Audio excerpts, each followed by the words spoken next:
la cabeza de un noble potrillo que justo en la raya afloja al llegar y que al regresar...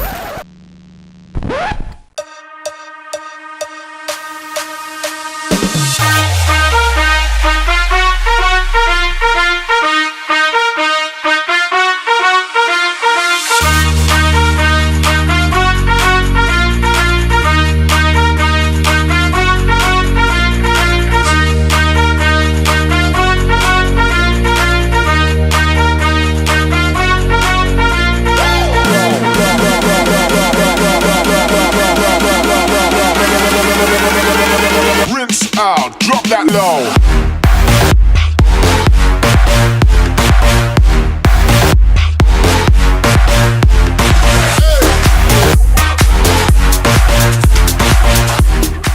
¡Grande Marco! ¡Grande Marco!